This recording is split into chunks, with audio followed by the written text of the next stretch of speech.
I think when I was, I don't know, 5 or 6 or something, I thought I was insane. It was just strange. Because it was clear that other people did not. Their mind wasn't exploding with ideas. It was like, that's strange. I don't think you'd necessarily want to be me. People would like it that much. It's very hard to turn it off. It's like a never-ending explosion. All the time. What I'm trying to do is to make a significant difference in spaceflight and help make spaceflight accessible to almost anyone. One of the most difficult choices I've ever faced in life was in 2008. I think I had maybe $30 million left, or $30 or $40 million left in 2008. I had 2 choices. I could put it all into one company, and then the other company would definitely die, or split it between the 2 companies. But if I split it between 2 companies, then both might die. When you put your blood, sweat, and tears into creating something, building something, it's like a child. So it's like, which one am I going to let one starve to death? I couldn't bring myself to do it, so I split the money between the 2. Fortunately, thank goodness, they both came through. What was your biggest failure, and how did that change you? Well, there's a ton of failures along the way, that's for sure. As I said, for SpaceX, the first 3 launches failed, and we were just barely able to scrape together enough parts and money to do the 4th launch. If that 4th launch had failed, we would have been dead. So multiple failures along the way. Tesla really faced a severe threat of death due to the Model 3 production ramp.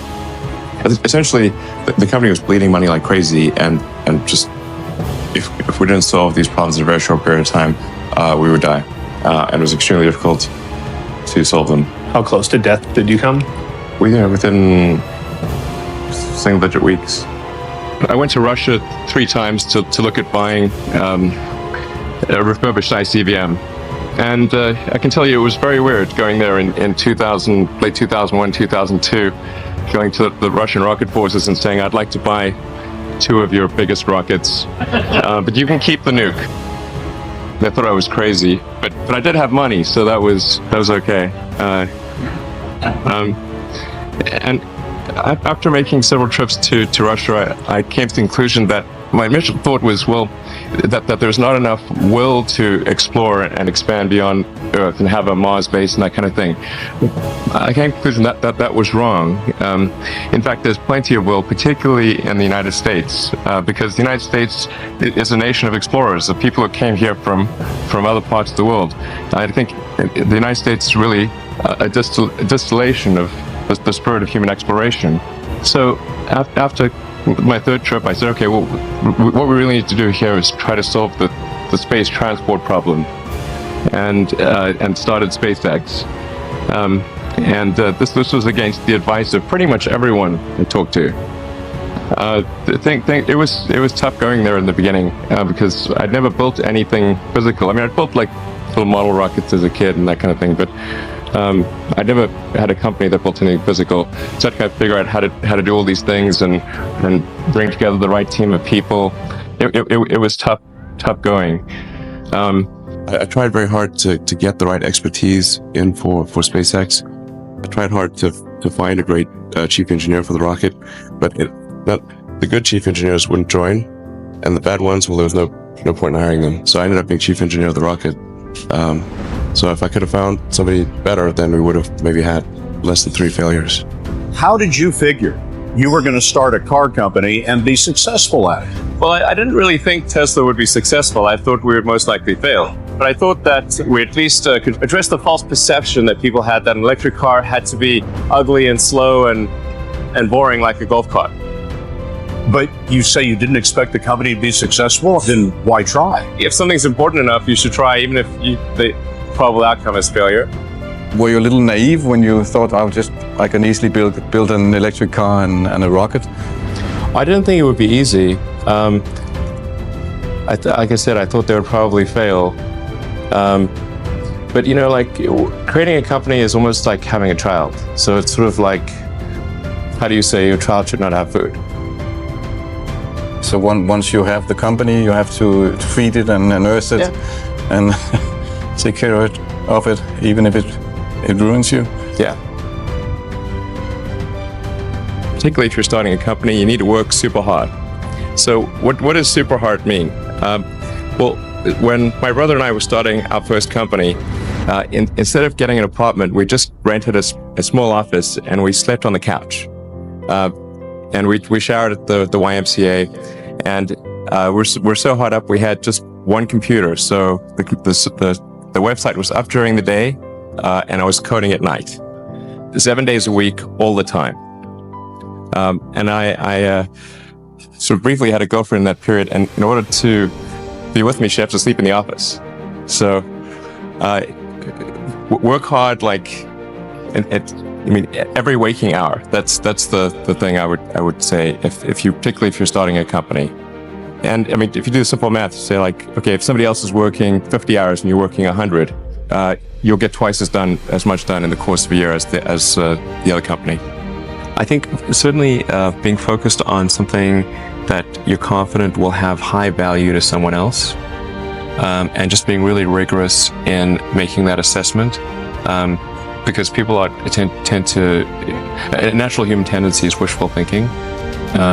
So a challenge for entrepreneurs is to say, well, what's the difference between really believing in your ideals and sticking to them versus pursuing some unrealistic dream that doesn't actually have merit? And that is a really difficult thing to tell. Can you tell the difference between those two things? Right. So you need to be sort of very rigorous in your self-analysis, and then just work like hell. I mean, you just have to put in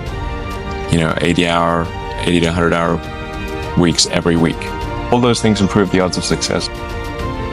I think it's important that you really like whatever you're doing.